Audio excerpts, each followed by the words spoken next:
Ananya's Nana Nani Homes, a paradise for senior citizens. Holidays nale adu namma GT Holidays da, South India's #1 travel brand. VVD, 80 years of legacy in consumer goods. புதுசாக வர DGP இங்கே நடந்துட்டு இருக்கிற குற்றத்தெல்லாம் வந்து ஓரளவு குறைக்கிற அளவுக்கு ஒரு டிஜிபி அதுக்கு தகுதியான வகையில் men control, officers control, crime control இதெல்லாம் பண்ணக்கூடிய ஒரு அதிகாரியை வந்து நியமிப்பாங்களா, இல்லை தன்னுடைய குடும்பத்திற்கும் அல்லது தனது அரசாட்சிக்கும் வேண்டியவங்களை மட்டும் நியமிப்பாங்களா? டிஜிபி பதவி வந்து சீனியார்ட்டையும் அல்லது தகுதியும் உண்மையான தகுதியும் ஓவர்லுக் பண்ணி நியமிக்கப்படுகிறது என்கிற குரல் வந்து டெல்லி வரைக்கும் எட்டி டெல்லியில் உயர்நீதிமன்றம் போய் உயர்நீதிமன்றத்துடைய வழிகாட்டுதலின் அடிப்படையில் ஹோம் டிபார்ட்மெண்ட் ஆஃப் இந்தியா வந்து சர்டன் ரூல்ஸை வந்து ஃப்ரேம் பண்ணியிருக்காங்க. அதை ஓவர்லுக் பண்ணி போட முடியாது. இதை தாண்டி ஒன்னே ஒன்றுக்கு பிறப்பு மகனுக்கு வேண்டியவரா, மருமகனுக்கு வேண்டியவரா, அம்மாவுக்கு வேண்டியவரா? டிஜிபி சங்கர் ஜிவால் அவர்கள் வந்து குடும்பத்துக்கு நெருக்கமாக இருக்கிறார். அவர் மீது அலிகேஷன் இல்லைனாலும் இவர் வந்து 2 வருஷம் அவங்களோட பயணம் செஞ்சதுனால அவங்களுக்கு அண்டர்ஸ்டாண்டிங்கில் இருப்பார். இவரே வந்து ஒரு ஸ்பெஷல் அப்பாயின்மெண்ட் பண்ணிட்டா நம்ம கோஆபரேட் பண்ணுவார், தேர்தல் நேரத்தில் நமக்கு சாதகமாய் இயங்குவார் அப்படின்னு கருதுவதால தான் இந்த லிஸ்டெல்லாம் வந்து முறையான நேரத்தில் அனுப்பவில்லை. ஐபிசி தமிழ் நேயர்களுக்கு வணக்கம். இன்று நம்முடன் நேர்காணலில் முன்னாள் காவல் உதவி ஆணையர் ராஜேந்திர ராஜா அணிந்திருக்கிறார். வணக்கம் சார். வணக்கம் பிரபு. தமிழக டிஜிபி பதவி நியமனத்தில் ஒரு கால நீட்டிப்பு நடந்துட்டு இருக்கு, அதில் நிறைய குளறுபடிகள் இருக்குன்ட்டு ஒரு பக்கம் போறார். இன்னொரு பக்கம் ஆகஸ்ட் 31 இப்போ இருக்கக்கூடிய டிஜிபி சங்கர் ஜிவால் ஐபிஎஸ் அவர்கள் ஓய்வு பெற இருக்காங்க. இந்நிலையில் அடுத்த டிஜிபி யார் அப்படின்ற ஒரு எதிர்பார்ப்பு எல்லா தரப்புலையும் வந்து ஒரு கொஸ்டின் மார்க்காக இருக்குது. இந்நிலையில் தமிழ்நாடு அரசு இந்த ப்ராசஸில் வந்து சுணக்கம் காட்டுறாங்க அப்படின்ட்டு பொதுநல மனுலாம் வந்து தாக்கல் பண்ணுறாங்க நீதிமன்றத்தில். ஸோ நீதிமன்றம் டைரக்ஷன்ஸ் கொடுக்குறாங்க. இன்னொரு ஐபிஎஸ் அதிகாரி போயிட்டு என்னையும் லிஸ்ட்டில் சேர்த்தணும் அப்படின்னு சொல்லிட்டு போட்டு சுப்ரீம் கோர்ட்டில் போட்டு அதுவும் டிஸ்மிஸ் ஆகுது. சொல்லுங்கள் சார், ஏன் இந்த தாமதம்? ஏன்னா எலெக்ஷன் வரப்போகுது அடுத்த ஆண்டில். ஸோ அதுவும் ஒரு அதை ஒட்டியும் ஒரு எதிர்பார்ப்பு இருக்குல்ல. டைரக்டர் ஜெனரல் போலீஸ் அப்படிங்கிறது வந்து ஒரு மிக முக்கியமான பதவி. காவல்துறை இயக்குனர், காவல்துறை தலைவர். ஒரு ஸ்டேட்டுடைய சீஃப் மினிஸ்டர் எப்படி வந்து எல்லா மந்திரியும் வந்து மந்திரிகளில் வந்து நிறைய பேர் சீஃப் மினிஸ்டரோட மூத்த வயது இருப்பாங்க, எக்ஸ்பீரியன்ஸ் இருப்பாங்க. இருந்தாலும் யார் சீஃப் மினிஸ்டரோ அவருக்கு கீழே தான் வந்து எல்லாருமே வந்து இயங்கணும். அந்த வகையில் பார்த்திங்கன்னா டைரக்டர் ஜெனரல் போலீஸ் கீழே தான் வந்து போலீஸ் ஃபோர்ஸே இயங்கணும். அப்படி ஒரு என்டையர் போலீஸ் ஃபோர்ஸுக்கு ஹெட்டாக இருக்கிற அதுதான் வந்து காவல்துறை இயக்குனர். அவர் இயக்குனர் தான் தமிழ்நாடு காவல்துறை இயங்கும். அப்படி ஒரு பெரிய பதவி காவல்துறை இயக்குனர் பதவி. அந்த பதவியில் இருப்பவர்கள் நேரடியாக வந்து சீஃப் மினிஸ்டர்கிட்ட தொடர்பில் இருப்பார், சீஃப் மினிஸ்டரோட தொடர்பில் இருப்பார். கவர்மெண்ட்டை வந்து காப்பாற்றுறதுக்கு சட்டம் ஒழுங்கு, குற்றப்பிரிவு மற்றும் வந்து சைபர் கிரைமு, பெண்களுக்கு எதிரான குற்றம், எக்கனாமிக் அஃபென்சஸ் விங்கு, இவ்வளவுமே வந்து எது நடந்தாலுமே வந்து ஒவ்வொரு ஏடிஜிபிக்கிட்டேயோ அல்லது ஒவ்வொரு டிஐஜிக்கிட்டேயோ கூப்பிட்டு வந்து சிஎம் கேட்க முடியாது. அப்போ வந்து எல்லா சப்ஜெக்ட்லேயுமே நாலேஜ் இருக்கிற ஒரு எதை கேட்டாலும் அதுக்கு எக்ஸ்பிளனேஷன் கரெக்டாக கொடுக்கக்கூடிய ஒரு தகுதி படைத்தவராக இருக்கிறவர் தான் டைரக்டர் ஜெனரல் போலீஸ் வரணும் அப்படிங்கிறது தான் வந்து இதில் தாற்பயம். அந்த தேர்வு செய்கிறத வந்து எப்படி தேர்வு செய்யணும் அப்படிங்கிறதுக்கு கவர்மெண்ட் வகுத்திருக்கிற இது என்ன அப்படின்னா புரோட்டோக்கால் அப்படின்னா சட்டம் ஒழுங்கு பிரிவு, குற்றப்பிரிவு, பொருளாதார குற்றப்பிரிவு, குற்ற புலனாய்வுத்துறை, ஊழல் தடுப்பு, அரசு ரயில்வே துறை, விஜிலன்ஸு மற்றும் வந்து பாதுகாப்பு பணி அல்லது நேஷனல் செக்யூரிட்டி, இவ்வளவுலேயுமே வந்து நாலேஜ் இருக்கணும். அவங்க வந்து அயல் பணியிலையும் சென்று இருக்கணும், உள்ளூரில் வந்து இந்த எல்லா டிபார்ட்மெண்ட்லேயும் கொஞ்சம் காலமாவது பணியாற்றி இருக்கணும். அப்படி ஒரு 10 ஆண்டு காலம் பல்வேறு துறைகளில் வந்து பணியாற்றினவங்களை தான் தேர்ந்தெடுக்கணும். அதாவது சென்ட்ரல் கேடர்லையும் இருக்கணும், ஸ்டேட் கேடர்லையும் இருக்கணும், டெபுடேஷன்லேயும் போயிருக்கணும், அதுக்கப்புறம் இங்கேயும் வந்திருக்கணும். இது மாதிரி வந்து இந்த இவ்வளோ கேடரை வந்து இதெல்லாம் வந்து சில நேரங்களில் வந்து டிஜிபி பணி நியமனத்தின் போது இதெல்லாம் எதுவுமே பார்க்காம சில பேர் வந்து சிஎம்முக்கு அல்லது சிஎம் குடும்பத்திற்கு அல்லது கட்சிக்கு ஒரு வேண்டிய நபரால் வந்து சிபாரிசு செய்யப்பட்டதுனால சில நேரங்களில் வந்து டிஜிபியை நியமிச்சிடுறாங்க. அப்படி சில டிஜிபிகளை நியமிச்சிருக்காங்க. அவங்க பேரெலாம் நம்ம சொல்ல விரும்பலை, யாரையுமே காயப்படுத்த வேண்டாம். இல்லைங்க, சில பேர் வந்து ஓவர்டேக் பண்ணி கூட வந்து அவருக்கு வர பதவியை இவர் போய் டிஜிபியாய் வந்து ஏற்றுக்கொண்ட நிலைப்பாடுகள்லாம் வந்து ஏற்கனவே நடந்திருக்குது. அந்த அடிப்படையில் தான் இன்றைக்கி வந்து ஆர்வலர்கள் என்ன நினைக்கிறாங்க அப்படின்னா, இன்றைக்கி ஏற்பட்டிருக்கிற சட்டம் ஒழுங்கு பிரச்சனை, இது மாதிரி வந்து தொடர்ந்து நடக்கிற படுகொலைகள் இதெல்லாம் தடுக்கிற வகையில் ஒரு டிஜிபி நியமிக்க மாட்டாங்களா? நீங்கள் கேட்குறீங்க, ஒரே மக்கள் பூரா வந்து டிஜிபி நியமனத்தை இவ்வளோ தூரம் எதிர்பார்க்குறதுனா, ஒன்று வந்து 2026 வரக்கூடிய தேர்தலுக்கு அரசுக்கு சாதகமாக இயங்கக்கூடியவரை தேர்ந்தெடுத்து விடுவார்களா? அல்லது புதுசாக வர டிஜிபி இங்கே நடந்துட்டு இருக்கிற குற்றத்தையெல்லாம் வந்து ஓரளவு குறைக்கிற அளவுக்கு ஒரு டிஜிபி அதுக்கு தகுதியான வகையில் men control, officers control, crime control இதெல்லாம் பண்ணக்கூடிய ஒரு அதிகாரியை வந்து நியமிப்பாங்களா? இல்லை தன்னுடைய குடும்பத்திற்கும் அல்லது தனது அரசாட்சிக்கும் வேண்டியவங்களை மட்டும் நியமிப்பாங்களா? அப்படிங்கிறது தான் இந்த எதிர்பார்ப்பு. புதுசாக ஒரு டிஜிபி இங்கே போலீஸ் டிபார்ட்மெண்ட்டில் ரிஃபார்ம்ஸ் கொண்டு வரணும். ஆமாம், தொடர்ச்சியாக நடந்த இந்த லாக்அப் மரணங்கள், இந்த லாக்அப் மரணங்களில் வந்து 24 மரணங்கள் இப்போ இன்னைக்கு கூட திரு அண்ணாமலை சொல்லியிருக்காரு, தொடர்ச்சியாக நடந்து கொண்டிருக்கிற இந்த லாக்அப் மரணங்கள். அப்புறமா சாதிய ஆணவ படுகொலைகள், இந்த காதல் விவகாரங்களில் தென் மாவட்டங்கள்லையும் மேற்கு மாவட்டங்களையும் நடந்துட்டு இருக்கிற ஆணவ படுகொலைகள், இதுக்கெல்லாம் தீர்வு காணுகின்ற வகைகளுக்கு ஒரு பெரிய ஆராய்ச்சியாளராக இருக்கணும். இப்போ வந்து சங்கர் ஜிவால் அவர்களால் வந்து எண்ணிக்கையை வந்து சங்கர் ஜிவால் நல்லபடியாக வேலை செஞ்சுருந்தாலும் அந்த எண்ணிக்கைகளை வந்து குறைக்க முடியவில்லை. அப்போ வளர்ந்து கொண்டே இருக்கின்ற குற்ற நிகழ்வுகளை வந்து கண்ட்ரோல் பண்ணுறதுக்குன்னு ஒரு அதிகாரியை நியமிக்க வேண்டிய பொறுப்பில் முதலமைச்சருக்கே பல நேரங்களில் வந்து ஊடகங்களில் பார்த்திங்கன்னா முதலமைச்சர்கிட்ட நீங்கள் உத்தரவுலாம் நல்லா தான் போடுறீங்க சார், ஆனால் உங்கள் கீழே ஏதாவது வேலை நடக்குதா? தமிழக முதல்வர் மரியாதைக்குரிய முதல்வர் திரு மு.க. ஸ்டாலின் அவர்களை பொறுத்த வரைக்குமே அவருக்கு எவ்வளோ நல்ல மனசு இருந்த போதிலும் அவர் கூப்பிட்டு ரெவ்யூ பண்ணின போதிலும் கீழே வந்து செயல்பாடுகள் வந்து நடைமுறையில் வரல. காவல்துறைக்கு ஒவ்வொரு நாளுமே வந்து காவல்துறை அணுகுகிறவர்கள் இன்றைக்கி காவல் நிலையத்துக்கு போனாங்க, பிரமாதமாக பண்ணி கொடுத்தாங்க அப்படின்னு ஒரே ஒரு ஆள் கூட வர மாட்டேங்கிறாங்க சார். இதை தொடர்ந்து இது மட்டும் இல்லாமல் காவல்துறையில் உயர் மட்டங்கள் இருக்காங்களா, இப்போ நீங்கள் சொல்கிறீங்களா ஐபிஎஸ் ரேங்கில் இருக்கக்கூடிய அதிகாரிகள், அதுலேயே சீனியர் அதிகாரிகள், இந்த டிஜிபி நியமனம் மட்டும் இல்லாமல் பல்வேறு சமயங்களில் அவங்களுக்குள்ள ஒரு லாபி நடக்கும். ஸோ அதுவே வந்து இந்த தாமதத்துக்கு ஒரு காரணம். நீங்கள் சொல்கிறீங்கள அந்த லிஸ்ட்லேயே இருக்க மாட்டாங்க, ஆனால் வந்து அவங்க போய் டிஜிபி ஆன ஆனால் இப்போ வந்து ஒரு நடைமுறை இருக்குது, ரெகுலேஷன்ஸ் இருக்குது. ஏன்னா யூபிஎஸ்சிக்கு இங்கே தமிழ்நாடு கவர்மெண்ட்லேருந்து ஒரு இதை எதிர்த்து தான் வந்து உயர்நீதிமன்றத்தை அணுகிற போது உயர்நீதிமன்றம் இதுக்கு பெரிய கிடுக்கிப்பிடி என்னச்சுன்னா, இந்திய உயர்நீதிமன்றத்தில் அதுக்கு வந்து டிஜிபி நியமனத்துக்கு ஒரு புதுசாக வந்து ரூல்ஸை வந்து பண்ணிட்டாங்க. அங்கேயே வந்து பொதுநல வழக்குகள் போடப்பட்டது.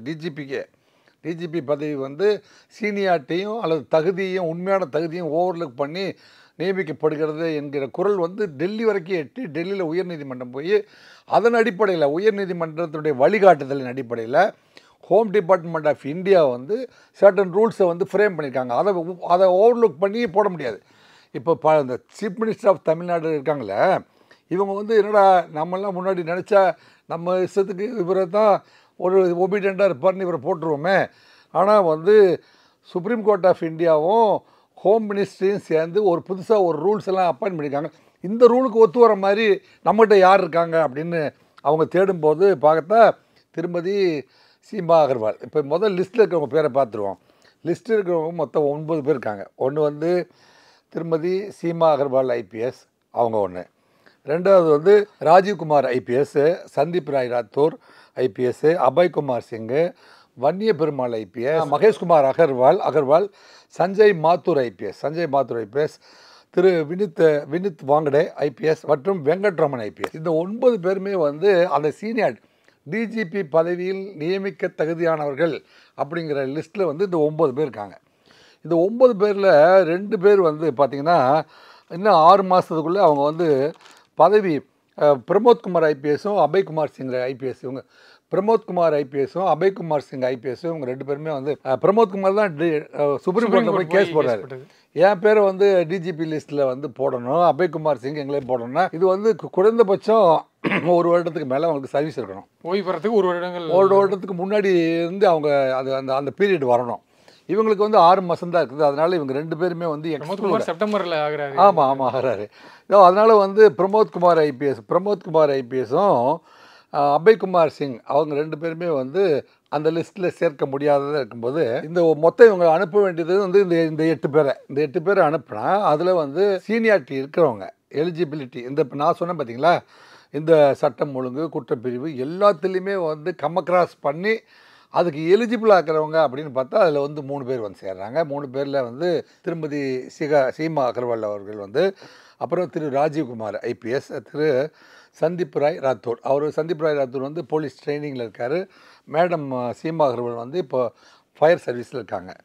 இப்போ இவங்க 3 பேருக்குமே அந்த எலிஜிபிலிட்டி வருது. ஆனால் தமிழ்நாடு அரசை பொறுத்தவரை இந்த 3 பேர்த்தில் யாரையே தேர்ந்தெடுக்கலாம் அப்படிங்கிற கன்ஃபியூஷனில் குறிப்பிட்ட நேரத்தில் இந்த லிஸ்ட்டு 8 பேர் அடங்கிய லிஸ்ட்டையே வந்து யூபிஎஸ்சிக்கு அனுப்பவில்லை. இந்த ப்ராசஸே ஒரு 3 மாதம் நடக்கும். இந்த 3 மாதத்துக்கு முன்னாடியே இவங்க வந்து என்ன செய்யணும், ஏற்கனவே சுப்ரீம் கோர்ட்டுக்கு போனவங்க 2 பேர் இருக்காங்க.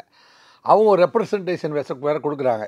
சரி, அப்போயே வந்து 3 மாதத்துக்கு முன்னாடியே வந்து இப்போ 3 மாதத்துக்கு முன்னாடியே வந்து காலம் தாழ்த்துகிறார்கள்னு தெரிஞ்ச உடனே வந்து மதுரை நீதிமன்றத்தில் பார்த்திங்கன்னா வழக்கறிஞர் யாசர் அரபத் அப்படிங்கிறவர் வந்து நீங்கள் வந்து குறிப்பிட்ட நேரத்தில் லிஸ்ட் அனுப்பலை. இதெல்லாம் வந்து ஐபிஎஸ் ஆஃபீஸருக்குள்ளே இருக்கிற மனக்குமரல் தான் வந்து யாசர் அரபத் வெளியே வந்திருக்கிறதா நான் கருதுகிறேன். மதுரை உயர்நீதிமன்றத்துக்கு அவர் எங்கே போகிறாரு, எப்போ போகிறாரு, அவர் இந்த 3 மாதம் கரெக்டாக அந்த லிஸ்ட் இருக்கும்போது 2026 தேர்தல் வரும்போது இவங்களுக்கு அனுசரணையாக இருக்கக்கூடிய சங்கர் ஜிவால் அவர்களையே வந்து வைத்துக்கொள்ளலாம் என்று அரசு ஏதோ ராத்திரியில் அல்லது தனி அறையில் ஏதோ ஒரு சிந்தனை பண்ணுறாங்க அப்படிங்கிற செய்தி அவங்களுக்கு கசிவு போயிடுச்சு.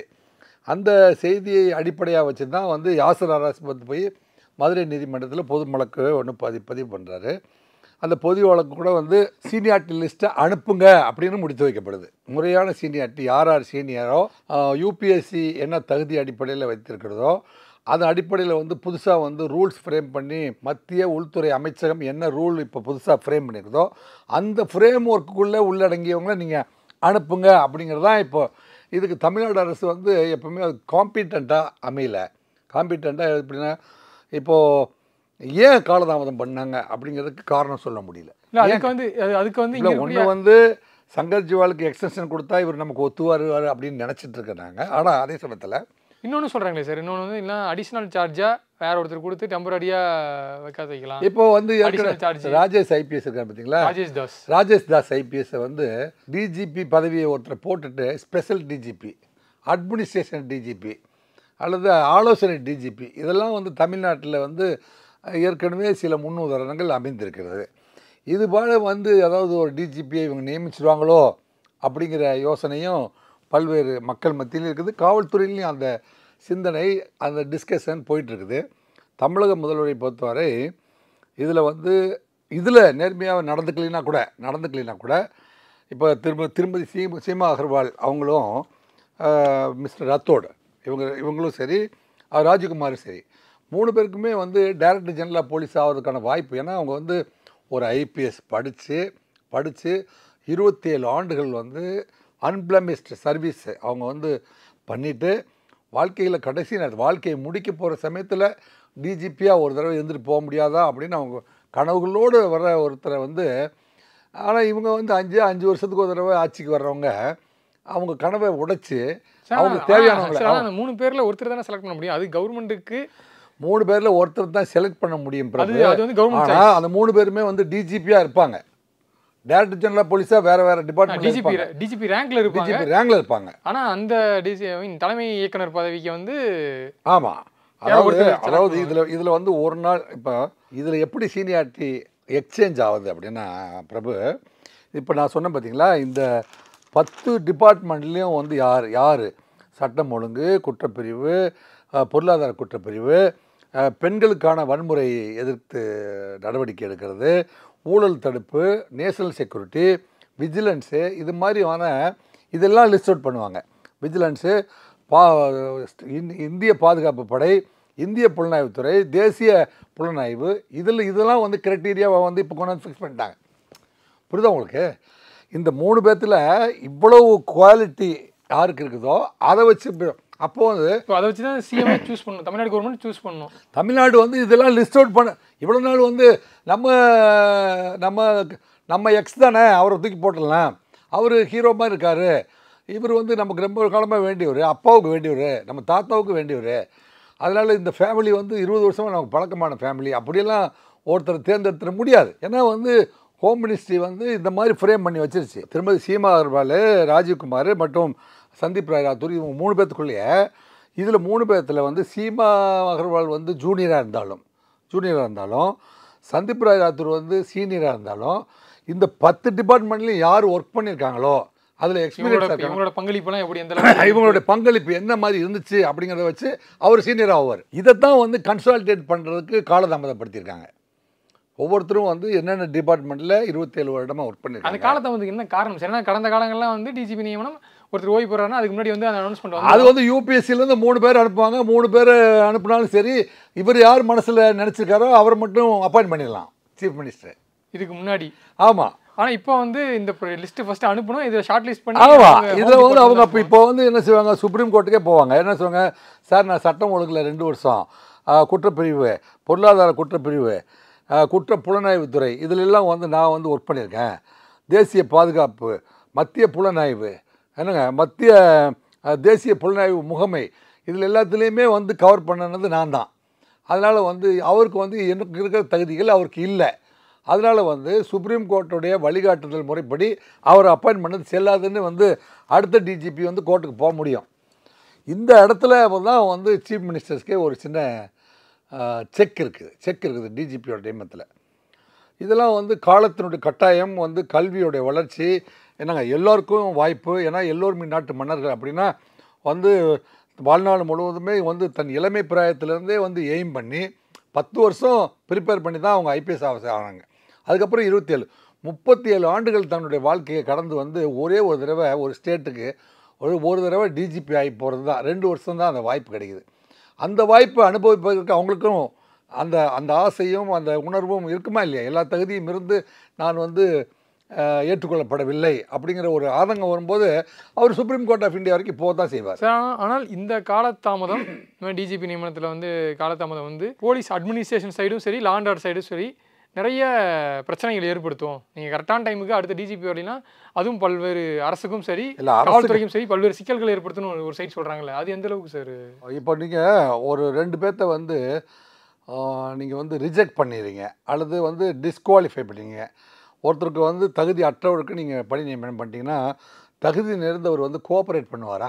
இந்த 8 பேர் லிஸ்ட்லேயே வந்து என்னையுமே வந்து யூபிஎஸ்சியே அப்ரூவ் பண்ணல அப்படின்னு அந்த 8 பேருமே மன வருத்தத்தில் இருப்பாங்க. 8 பேருமே டிஜிபி ரேங்கில் தான் இருக்காங்க. அவங்க 8 பேர் மன வருத்தப்பட்டு தான் வந்து 3 பேர் செலக்ட் பண்ணோம். அந்த 3 பேர்த்தில் ஒரு ஆள் சக்ஸஸ் பண்ணும்போது மீதி 2 பேர் கண்டிப்பாக வந்து ஒரு மன வருத்தம் வரும். அதில் தன்னுடைய தகுதி நிலைப்பாடு இவ்வளோ தான், அதனால தான் வந்து நம்ம தேர்வு செய்யப்பட்டோம், அவர் தேர்வு செய்யப்படவில்லை அப்படின்னு இருக்குது. இதை தாண்டி ஒன்று இருக்குது. பிறப்பு மகனுக்கு வேண்டியவரா, மருமகனுக்கு வேண்டியவரா, அம்மாவுக்கு வேண்டியவரா? இல்லை நான் கேட்குறேன், இதை தாண்டி இன்னும் நிறைய விஷயங்கள் இருக்குன்னு சொல்கிறாங்களே, என்ன விஷயங்கள் சொல்கிறீங்க? இதை தாண்டி அரசுக்கு யார் இணக்கமாக செயல்படுவாங்க? வருகின்ற தேர்தல், இப்போ வருகின்ற தேர்தல் 2026 அரசுக்கு சாதகமாக அது அரசு இப்போ இதில் சந்தேகத்தை கிளப்புறது அரசியல் கட்சிகளை சேர்ந்தவங்களாம் வந்து சந்தேகத்தை கிளப்புறதே வந்து இவர் வந்து டிஜிபி சங்கர் ஜிவால் அவர்கள் வந்து குடும்பத்துக்கு நெருக்கமாக இருக்கிறார். அவர் மீது அலிகேஷன் இல்லைனாலும் இவர் வந்து 2 வருஷம் அவங்களோட பயணம் செஞ்சதுனால அவங்களுக்கு அண்டர்ஸ்டாண்டிங்கில் இருப்பார். இவரே வந்து ஒரு ஸ்பெஷல் அப்பாயின்மெண்ட்டு பண்ணிட்டா நம்ம கோஆப்ரேட் பண்ணுவார், தேர்தல் நேரத்தில் நமக்கு சாதகமாய் இயங்குவார் அப்படின்னு கருதுவதால் தான் இந்த லிஸ்ட்டெல்லாம் வந்து முறையான நேரத்தில் அனுப்பவில்லை அப்படிங்கிறது வந்து பொதுமக்கள் அத்தனை பேருக்கும், காவல்துறை சேர்ந்த அத்தனை பேருக்கும் இப்போ தெரிஞ்சிருக்குது.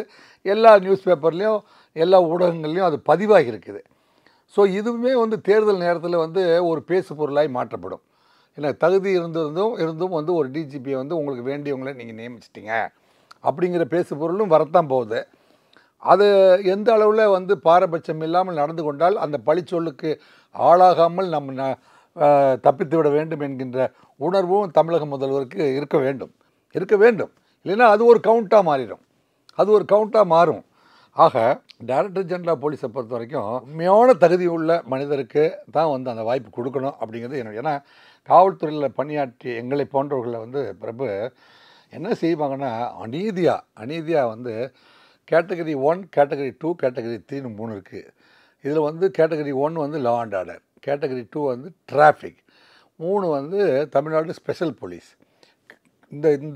இந்த காவல்துறை அதிகாரிகளுக்கு இணக்கமாக இல்லாத காவல்துறை என்னங்க அவருக்கு பிடிக்கவில்லை அப்படிங்கிறவங்களெல்லாம் கேட்டகரி 1லேருந்து கேட்டகரி 2 அல்லது 3க்கு மாற்றிடுவாங்க.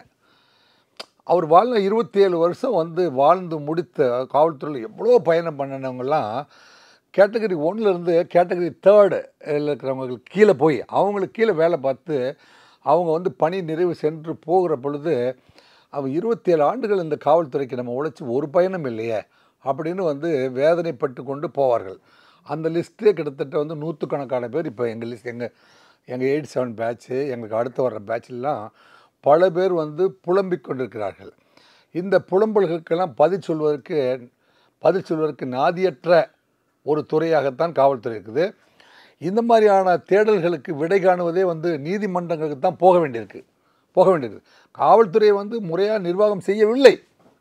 இது உறக்க சொல்ல முடியும். ஏனென்றால் இந்த நீதிமன்றத்தில் எத்தனை வழக்குகள் வந்து ப்ரொமோஷனுக்காகவும், அதாவது ப்ரொமோஷன்லேயே வந்திருக்கே சார், நிறையா வந்து என்ன சொல்கிறது, நம்மளோட ஜூனியராக இருப்பாங்க, ஆனால் நம்மளுக்கு அடுத்த இல்லை 2023 23 516 சப் இன்ஸ்பெக்டர்ஸை வந்து ரெக்ரூட் பண்ணுறாங்க.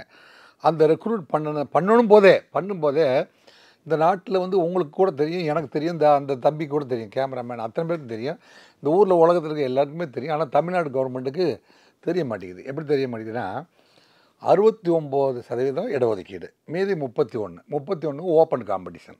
அப்படி தானே பிரபு? அந்த 31 வந்து எந்த சமுதாயத்தை சேர்ந்தவங்களாக இருந்தாலும், எந்த கேட்டகரியை சேர்ந்தவங்களாக இருந்தாலும் அதில் வந்து ஹையஸ்ட் மார்க் எடுத்தால் ஓப்பனில் அவங்கள வச்சிடணும். அவங்க ஜாதியெல்லாம் பார்க்கக்கூடாது. இப்போ ஒரு மோஸ்ட் பேக்வர்டு கம்யூனிட்டி இருக்கான்னு வைங்களேன், அவருக்கு வந்து மோஸ்ட் பேக்வர்டு மட்டுமே ஃபில் பண்ணுறது. அவர் வந்து ஓப்பன் காம்படிஷனில் வரவிடாமல் பண்ணிட்டாங்க. பேக்வர்டு கம்யூனிட்டிலேருந்து ஒருத்தன் இந்த 31% ஹையஸ்ட் மார்க் வாங்கினா அவனை கொண்டு போய் அதில் போடலை. இவ்வளவு கேட்டால் 5 முறை ஆட்சியில் இருந்தோம் அப்படிங்கிறாங்க, 7 முறை ஆட்சிக்கு வரப்போகிறோம் அப்படின்னு சொல்கிறாங்க. நீங்கள் தான் இடஒதுக்கீட்டினுடைய தந்தை, ஃபாதர் ஆஃப் இடஒதுக்கீடு அப்படிலாம் சொல்கிறீங்களே, இந்த 69 31 எப்படி ஃபில் பண்ணணும் அப்படிங்கிற அடிப்படை கூட வந்து தெரியல அப்படின்னு நான் சொல்லலை. சென்னை உயர்நீதிமன்றம் 100 தடவை கொட்டி காட்டுது. அப்போவும் வந்து புரிந்து கொள்ள மறுக்கிறார்கள். ஏன் இந்த சமூக அநீதியெல்லாம் வந்து பண்ணிகிட்டே இருக்கணும், காலமெல்லாம் பண்ணிகிட்டே இருக்கணும் இல்லைங்க அப்படின்னு எனக்கு புரியல.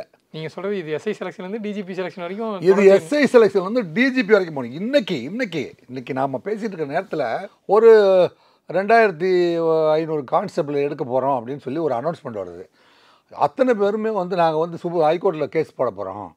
ஏற்கனவே வந்து 2023லேருந்து 2025 வரைக்கும் 700 சப் இன்ஸ்பெக்டரை வந்து எடுக்கவே வந்து உங்களுக்கு வந்து இந்தந்த கேட்டகரிக்கு இந்தந்த போஸ்ட் இத்தனை போஸ்ட்டு அப்படின்னு உங்களுக்கு பிரிக்கவே 5 வருஷமாக 5 ஆண்டு காலமாக யோசனை பண்ணி என்னங்க 69 31 உங்களால் புரிந்து கொள்ளவும் முடியவில்லை. என்ன காரணம் சார்? நடைமுறை சிக்கல்கள் 69 அந்த 69% அவன் கோட்டாவில் அவன் போயிடுவான். இந்த 31 வியாபாரம் நடக்குது என்னங்க. இந்த 31 வியாபாரம் என்னங்க, வியாபாரம் பண்ணாதீங்கன்னு தான் ஹைகோர்ட்டுக்கு போகிறான் என்னங்க. ஹைகோர்ட்டுக்கு போகிறான், அங்கே போயும் வந்து ஹைகோர்ட்டுக்கு வந்து ஸ்டேட் பப்ளிக் ப்ராசிக்யூட்டர் இருக்கார் பார்த்தீங்களா, அவரவே விட்டு திருப்பி அனுப்பி அவர் போய் வந்து முறையாக பதில் சொல்ல முடியாமல் திக்குவதும் திணறுவதும், எங்கள் நீதிபதிகள் முன்னாடி வந்து உண்மையை வந்து மாற்றி சொல்வதும் மாற்றி பேசுவதும், இப்போ ஒரு தடவை வாய்ப்பு கொடுங்க, நாங்கள் போய் லிஸ்ட்டை வேறு கொண்டு வரோம், இன்னொரு தடவை வாய்ப்பு கொடுங்க, இன்னொரு லிஸ்ட்டு ப்ரிப்பேர் பண்ணிட்டு வரணும். எத்தனை முறை போட்டும் அந்த லிஸ்ட்டை உங்களால் ஃபைனல் பண்ணவே முடியலையே. இதெல்லாம் வந்து சமூக அநீதி இல்லையா? ஸோ இது எல்லாத்துக்கும் ரிஃபார்ம்ஸ் கொண்டு வரனா நீங்கள் அடுத்து கொண்டு வர ஒரு டிஜிபி இதெல்லாம் வந்து இதை திங்க் பண்ண இப்போ கடைசி வரைக்கும் இப்போ சங்கர் ஜிவாலுக்கே வந்து இது ஒரு மிகப்பெரிய தோல்வி இல்லையா? ஏன்னாங்க தன்னுடைய பதவி காலத்தில் வந்து ஒரு 561 சப் இன்ஸ்பெக்டரை வந்து கடைசி வரைக்குமே தேர்வு செய்ய முடியாதவர், அதை வந்து எட்டி பிடிக்க முடியாதவர் அப்படிங்கிற பெயர் வந்து திரு சங்கர் ஜிவாலுக்கு இருக்குதா இல்லையா? இதை மறுக்க முடியுமா? சரி, அதே தான் அரசு. இப்போ ஒரு டைரக்டர் ஜெனரல் போலீஸால் பண்ண முடியல அப்படின்னா அது வந்து இந்த அரசுக்கும் கெட்ட பேர் இல்லையா? சரி, இப்போது வந்து ஒரு 750 சப் இன்ஸ்பெக்டர், 2500 கான்ஸ்டபிள், இந்த 2500 + 750 3000 பேர், 3000 குடும்பமும் உங்களை வாழ்த்துமா? இல்லைங்க, நீங்கள் உங்கள் பதவிக்காலம் முழுவதுமே உங்கள் ஆட்சிக்கு அதை பண்ணிடுவோம் இதை பண்ணிடுவோம்னு சொல்லிட்டு வந்துட்டு ஆட்சியில் 5 வருஷம் உட்காந்து அத்தனை சொகுசு வாழ்க்கையுமே வந்து நீங்கள் மட்டும் சொகுசு கார்களில் பயணம் செய்வதும் உங்கள் மந்திரிகள் ஊர்வலம் போவதும் தந்தையா ஒரு அப்பாவா நான் உங்ககிட்ட என்ன கேட்குறேன் அப்படின்னா, நீங்கள் வந்து உங்களுக்கு வந்து 5 குழந்தைங்க பிறந்திருக்காங்க. 3 குழந்தைகளுக்கு நல்ல சாப்பாடு போட்டுட்டு 2 குழந்தைகளுக்கு கஞ்சி ஊற்றிட்டே இருக்கணும்னு நினச்சா எந்த விதத்தில் ஃபாதர் நியாயம் இல்லைங்க? அல்லது 2 குழந்தைக்கு வந்து எப்போவுமே வந்து பிரியாணியாக வாங்கி கொடுக்குறீங்க, 3 குழந்தைங்கள அனாதையாக சோறு போடாமல் விட்டுறீங்களே, அது எந்த விதத்தில் நியாயம் தந்தை அவர்களே? கண்டிப்பாக சார், பொறுத்திருந்து பார்க்கலாம். வேணா நீங்கள் சொல்கிறீங்க காவல்துறையில் டிஜிபி நியமனம் மட்டும் இல்லாமல் அதை தாண்டி இந்த மாதிரி போலீஸ் கான்ஸ்டபிள்லேருந்து எஸ்ஐ செலெக்ஷன்லேருந்து நிறையா வந்து இங்கே மாற்ற வேண்டிய கேட்டகரி 1ல் பணியாற்றுறவனை கொண்டு போய் கேட்டகரி 3க்கு டிரான்ஸ்ஃபர் பண்ணும்போது அவனுக்கு ஒரு ஸ்டெப்பு உயர்த்தி கொடுக்க, இதை பற்றிய அடிப்படை நாலேஜே இல்லையாங்க. இந்த அட்மினிஸ்ட்ரேஷனே 200% ஃபெயிலியரில் ஓடிட்டு இருக்குது. இதை ஆராய்ச்சி பண்ணி யாருமே வந்து முதலமைச்சருக்கு சொல்ல மாட்டேங்கிறாங்களே. அவர் முதலமைச்சரை பொறுத்த வரைக்கும் அவர்கிட்ட ஏதாவது சொன்னால் அவர் செஞ்சிருவார். அவர் நாலேஜுக்கே கொண்டு போகாமல் ஏமாத்துறவங்களாம் வந்து கீழே அதிகாரிகளாக இருக்காங்களே. சுப்ரீம் கோர்ட் ஆஃப் இந்தியா மற்றும் வந்து ஹோம் மினிஸ்டர் ஆஃப் இந்தியா கொடுத்துருக்கிற கல்வி மற்றும் அனுபவம் அறிவு அதன் அடிப்படையில் யாருக்கு வந்து பணி மூப்பு இருக்கிறதோ அவர்களை நியமிப்பது தான் எதிர்காலத்தில் வந்து இந்த நாட்டில் நீதி இருக்குது, நியாயம் இருக்குது அப்படிங்கிறதுக்கு நிலையாக இருக்கும். எனவே வந்து அதில் நேர்மை வேண்டும்.